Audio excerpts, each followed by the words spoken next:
ये मेरा सौभाग्य है कि मैं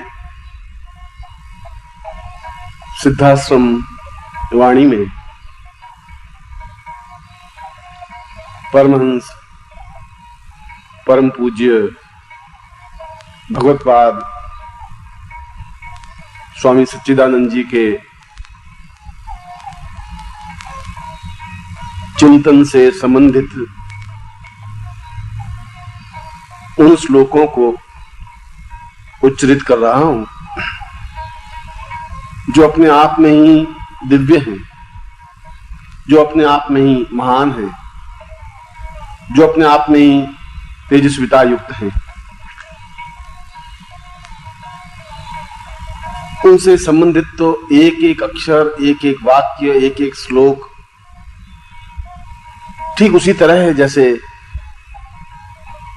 गंगा में स्नान करने से पवित्रता का बोध होता है, जैसे हिमालय में विचरण करने से आनंद की अनुभूति होती है, जैसे ऋषियों के समीप बैठने से परम तृप्ति का एहसास होता है, जिस प्रकार सिद्धाश्रम जाने पर अत्यंत उत्साह और उत्साह होता है, ठीक वैसी ही अनुभूति पूज्य गुरुदेव के प्रत्येक श्लोक में अंतर्निहित है।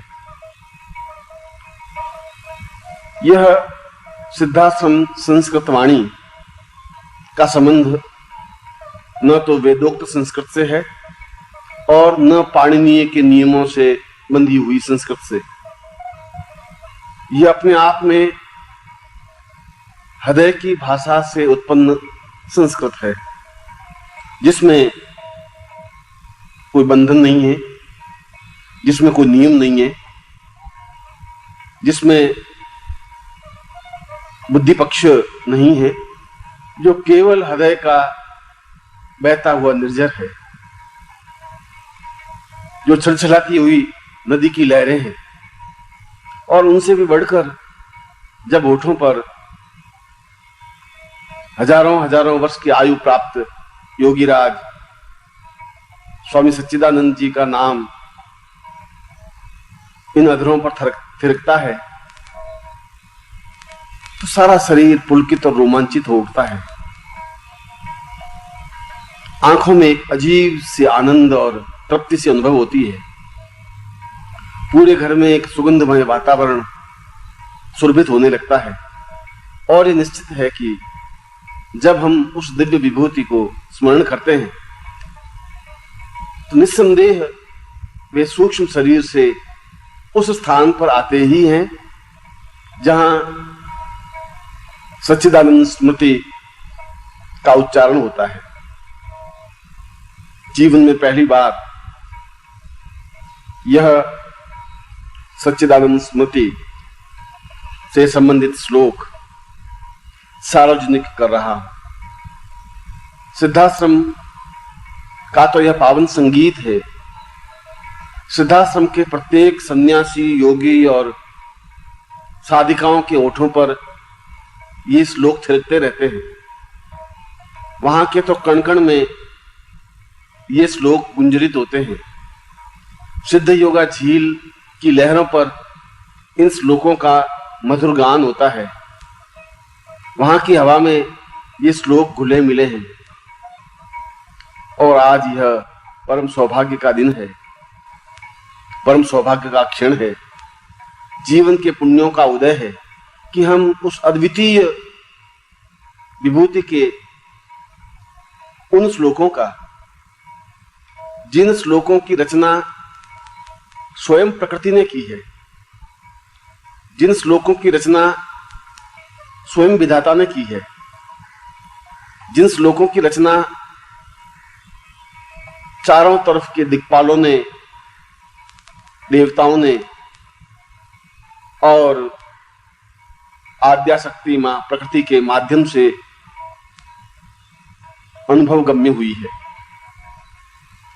वे श्लोक नहीं है, वे मात्र पंक्तियां नहीं है, वे अक्षर या शब्द नहीं है, वे तो पूरे हृदय में उतारने योग्य अनुभूति है। पूरे शरीर को पवित्र और दिव्य बनाने की क्रिया है, जीवन को ब्रह्म की स्थिति तक पहुंचाने की सीढ़ियां हैं। वास्तव में ही ये श्लोक स्वयं दिव्य संगीत के मधुर आयाम हैं। ये श्लोक प्रकृति निर्मित है। मानव इस प्रकार के श्लोकों का निर्माण नहीं कर सकता है, क्योंकि इन श्लोकों में उस अद्वितीय विभूति के चिंतन को, उनके व्यक्तित्व को और उनकी दिव्यता को समेटने का प्रयास किया गया है। परंतु क्या शब्द किसी महान व्यक्तित्व को अपने शब्दों में समेट सकते हैं? क्या संगीत पूरे ब्रह्मांड को अपनी बाहों में बांध सकता है? ऐसा संभव नहीं होता। फिर भी यह हमारी पीढ़ी का सौभाग्य है कि हमें उस युग पुरुष, सिद्धाश्रम के संस्थापक, संचालक, संपूर्ण ब्रह्मांड की आध्यात्मिक शक्तियों के केंद्र, हजारों वर्ष की आयु प्राप्त अत्यंत तेजस्वी, देदीप्यमान व्यक्तित्व और मेरे पूजनीय गुरुदेव से संबंधित देवदूत की भाषा में, प्रकृति की रचना में, देवताओं के होठों से उच्चरित उन श्लोकों को अपने शिष्यों के सामने उच्चरित करते हुए मैं अत्यंत रोमांचित और आह्लादित हूं, अत्यंत भाव विभोर हूं। ऐसा लगता है कि जैसे मैं स्वयं अपने परम पूज्य गुरुदेव के सामने बैठा हूं। वो महान दिव्य आत्मा सशरीर मेरे सामने बैठी हुई मंद मंद मुस्कुरा रही है। उनकी दृष्टि से करुण वर्षा मेरे पूरे सारे शरीर को आप्लावित कर रही है। उनके हृदय का स्नेह मुझे आप्लावित कर रहा है और मेरे होठ उस प्रकृति निर्मित, उस आद्या शक्ति के द्वारा निर्मित, उस देवताओं के द्वारा निर्मित श्लोकों का उच्चारण कर रही है।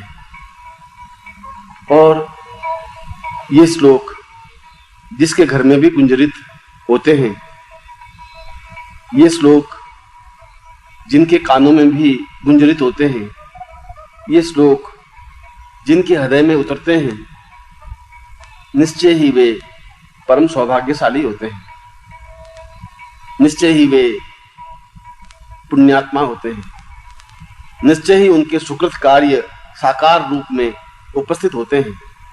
तभी तो वे देवताओं के द्वारा उच्चरित इन श्लोकों को एक शिष्य के द्वारा बोलते हुए सुन पाते हैं। मैं आज इस प्रातः वेला में प्रकृति के बीच, प्रकृति के द्वारा निर्मित सिद्धाश्रम की पुण्य भूमि पर सच्चिदानंद स्तव उच्चरित कर रहा हूं।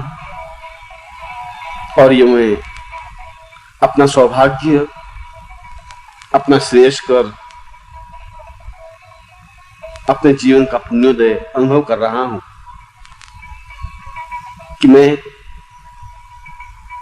अपने शिष्यों को उस देवदूत, उस दिव्यात्मा, उस देवता से संबंधित प्रकृति द्वारा रचित, आद्या शक्ति द्वारा संगमित श्लोकों को उच्चरित कर रहा।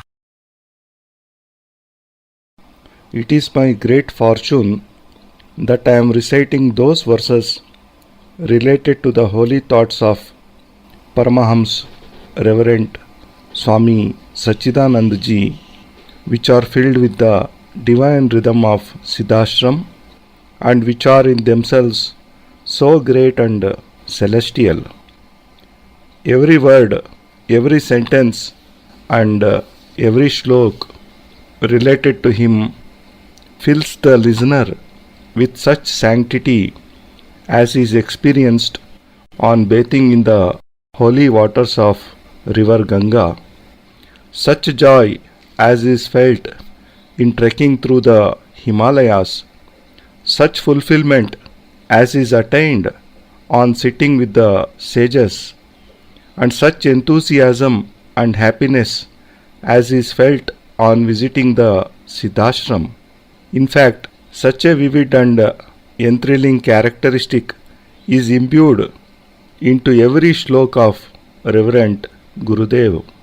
The language, that is Sanskrit, used in these shlokas is neither related to the Sanskrit of the Vedas, nor is it bound by the grammatical rules of Panini. The Sanskrit used here consists of words generated straight from the depth of the heart, which are free from all bounds of the mind. These are just the divine thoughts which have flowed out straight from the heart in the form of a stream, and whenever the name of Yogiraj Swami Sachchidanand ji, who is thousands of years old, emanates from the lips, the eyes fill with an intoxicating joy. The whole body is filled with an uncomparable excitement, and a feeling of fulfillment overpowers the senses. Even the surroundings and the whole atmosphere of the house where Sachchidanand Smriti is chanted is filled with a celestial fragrance. In fact, whenever we contemplate on his divine form, he always presents himself in an invisible form. I am revealing these verses from Sachchidanand Smriti for the very first time publicly. These lines are holy music for the sages and yogis of Siddhashram, and they keep humming these verses with great joy and reverence, due to which each particle of this place seems to be filled with the music of these shlokas.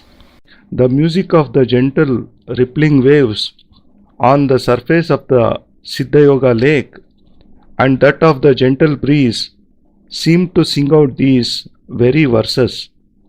And today is really a very auspicious day, a very fortunate day, that we are chanting those very shlokas which the nature itself has created, to which the Supreme God has given form, and which are revered by all the gods. These are not just verses or a collection of words, but divine in themselves. These verses elucidate a process of sanctifying the body and soul, and are in fact steps which lead to the divine state of Brahma. These verses are actually a sweet presentation of celestial heavenly music. These shlokas have been created by the nature. The human cannot write such exquisite verses, because in these verses the thoughts of the great personality and his divinity have been attempted to be assimilated. But on the other hand, can the greatness of such a divine personality be bounded by words? Can the music contain the infinity of the universe in itself? This is just not possible. Still, this is the great fortune of this present generation that I am reading out the shlokas related to such a great personality who has established and managed the Siddhashram, who is the cosmic center of all the spiritual powers, who is thousands of years old, has a divine celestial form, and who is also my reverend Guru. I really feel delighted and overwhelmed with joy on chanting these verses, which are in the language of nature and have emanated from the mouth of God.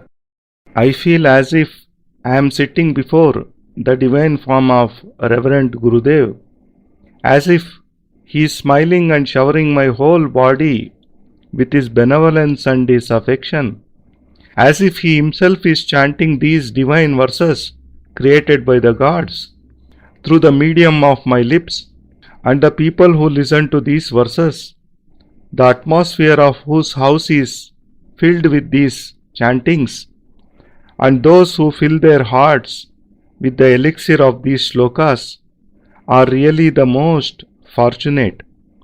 Such people are surely great souls, for it is only due to their good deeds that they are able to listen to the divine words which have emanated from the lips of the gods. Today, in this early hour of the morning, amidst all the beauty and splendor of nature, and on the divine land of Siddhashram, which has been created by nature, I am reciting the Sachchidanand Sthavan, the great prayer of Swami Sachchidanand Paramahams, and I consider it a great and auspicious moment of my life that I am able to present before my disciples those divine verses which are filled with great cosmic powers. सिद्धाश्रमोऽयं परमं विदुषं ज्ञानं च दिव्यं महतं महीतम् आतेव नित्यं परमं पवित्रम् दिव्यात्मरूपं प्रणमं नमामि। मैं उस आद्याशक्ति प्रकृति को प्रणाम करता हूं कि जिन्होंने इन श्लोकों की रचना की। मैं ब्रह्मा के चतुर्मुख को प्रणम्य करता हूं कि उनके मुंह से इन श्रेष्ठतम श्लोकों का उच्चारण हुआ। मैं भगवान गणपति को प्रणाम करता हूं कि वे मुझे इन श्लोकों को उच्चारित करने की शक्ति दे।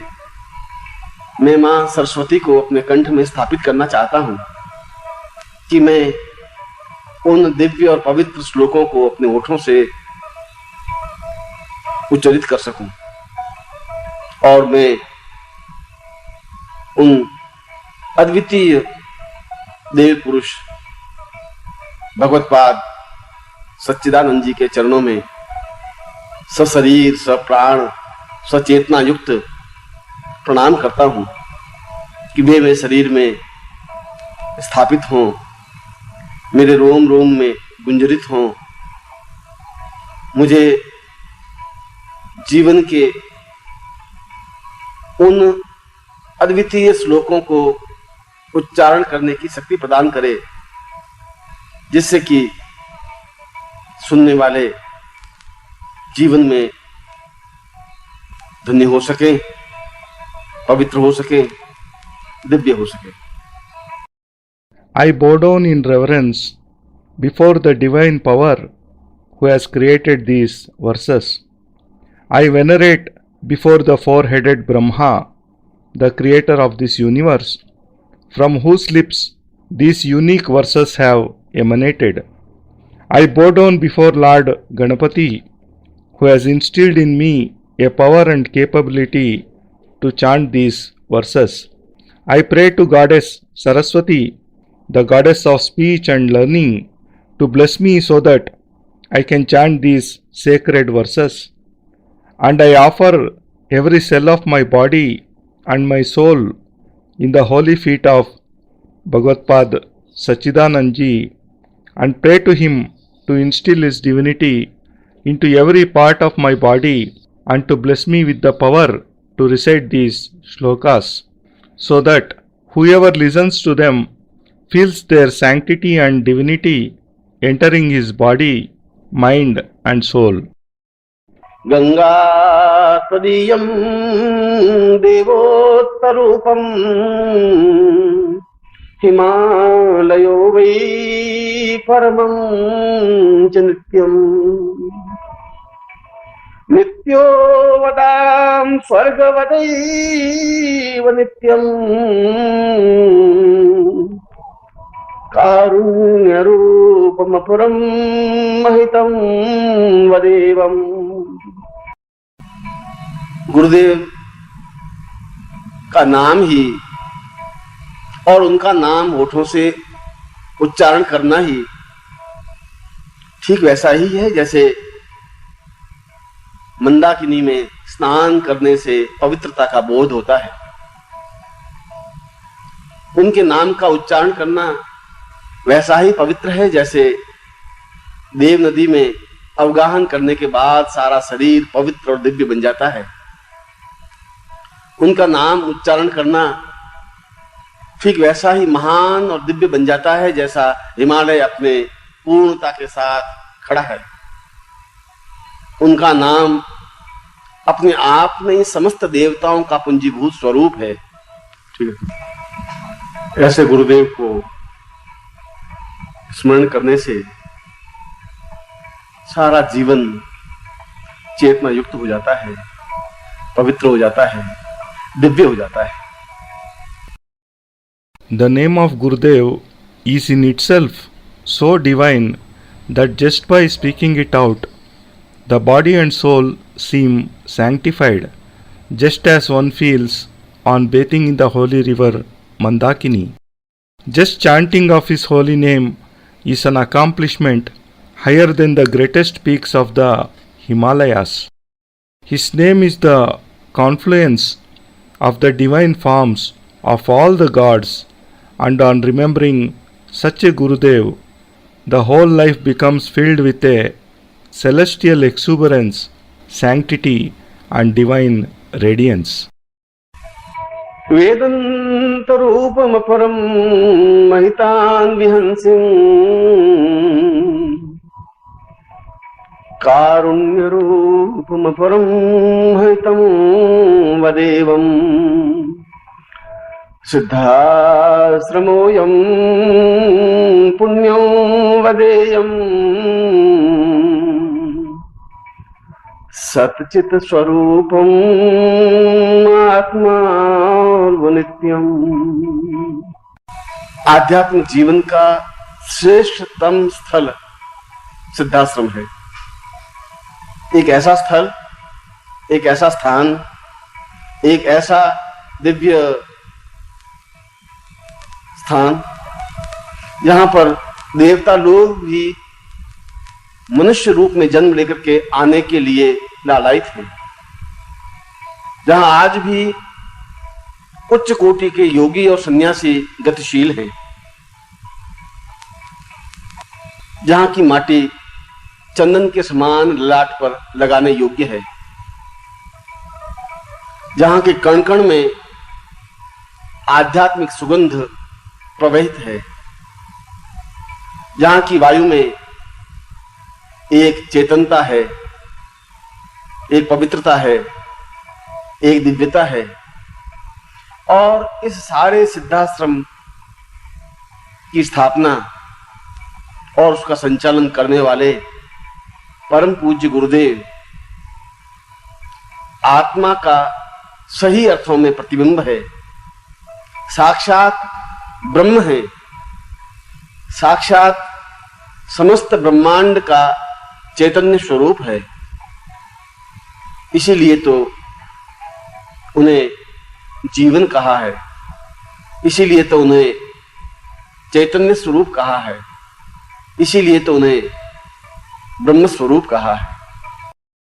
The greatest seat of spiritualism on this earth is Siddhashram. It is such a divine, holy and sacred place that even the gods are tempted to take human birth in order to visit it. It is a place where even today great yogis and sages of all times are present physically, a place whose soil is holy like sandalwood paste and worthy to be applied onto the forehead, a place in which every particle is overflowing with the fragrance of spiritualism. The air here is divine and sacred in itself, and Reverend Gurudev, who has established this place and who manages it, is a great soul indeed and is Brahma himself. In fact, in him one can see the infinite universe, and this is why he is called the basis of life, the holy soul and Brahma. Mandakini वै नित्यं वदाय दीर्घो वतां वै ब्रह्मं स्वरूपम् विष्णुर्वदैव रवितं सदैवम् आत्मार्थ नित्यं वाग्देव पूर्णम। और हमारा समस्त वैदिक साहित्य इस बात का साक्षी है कि ब्रह्मा ने अपने चारों मुंहों से, चार मुख से, चतुर्मुख से भगवत्पाद स्वामी सच्चिदानंद को ब्रह्म स्वरूप कहा। विष्णु ने स्वयं अपने मुंह से उन्हें आध्यात्मिक शक्ति पुंज कहा। रुद्र ने उन्हें जगत का प्रतिबिंब कहा और सरस्वती स्वयं एक ही बात कह सकी कि परम पुण्यमय भगवत्पाद स्वामी सच्चिदानंद जी के जीवन और उनकी दिव्यता का वर्णन करना मेरे बस की बात नहीं है। इससे ज्यादा उनके बारे में और क्या कहा जा सकता है। इन शब्दों से ही स्पष्ट हो जाता है कि उच्च कोटि के देवताओं में श्रेष्ठ ब्रह्मा, विष्णु, महेश और सरस्वती स्वयं उन्हें आध्यात्मिक जीवन की सर्वोच्चता स्वीकार करते हैं। And our Vedic scriptures are a witness to it that Lord Brahma himself called Swami Sachchidanand ji Brahma Swarup or a form of the Almighty. Lord Vishnu, the preserver of this world, has called him a confluence of all spiritual powers. Lord Rudra, the destroyer, has called him a reflection of this world, and Goddess Saraswati has said that it is beyond her capabilities to speak about the great life and divinity of Swami Sachchidanand ji. What more can be said about him? From these words, it is quite clear that even the greatest of all gods, Brahma, Vishnu, Mahesh and Saraswati, have accepted the greatness of his spiritual life. आविर्हतं मां परमं वदेवं ऋग्वेद रूपं गेयं स्वरूपं यज्ञोत्वतां पूर्णमदैव नित्यं विज्ञान रूपम सच्चिद स्वरूपम। वशिष्ठ ने कहा कि ऋग्वेद ने उन्हें अध्यात्म का आधार कहा है, वे अध्यात्म के आधार हैं। सामवेद में उनके बारे में स्पष्ट रूप से कहा गया है कि वे संगीत के आदि जनक हैं, उत्पत्ति करता है। संगीत उनकी वाणी से प्रभावित हुआ है। यजुर्वेद में उन्हें यज्ञ का आधार स्तंभ कहा है, जिनके माध्यम से समस्त देवताओं का पूजन, चिंतन और मनन होता है। और अथर्ववेद में भगवत पाद सच्चिदानंद जी के बारे में स्पष्ट रूप से कहा गया है कि वे तो स्वयं विज्ञान स्वरूप है, साक्षात ज्ञान स्वरूप है, साक्षात चैतन्य स्वरूप है, साक्षात प्राण स्वरूप है। चारों वेदों ने जिनकी स्तुति इन शब्दों में की है, वे स्वयं कितनी दिव्य विभूति है, उनका वर्णन इन थोड़े से शब्दों में करना संभव नहीं है। Sage Vasishtha says, Rigved has called him the soul of spiritualism, Samaved has called him the father of music, and music has sprung out from his divine voice. Yajurved has called him the supporting pillar of the practice of yajna, through which all the gods are worshipped and contemplated upon. And the Atharva Ved has said that Swami Sachchidanand Ji is the greatest exponent of all the sciences, all the knowledge, all divinity, and life present in this universe. All the four Vedas have thus sung praises of this great personality in these words, and they say that he is such a divine form that his greatness cannot be described in so few words.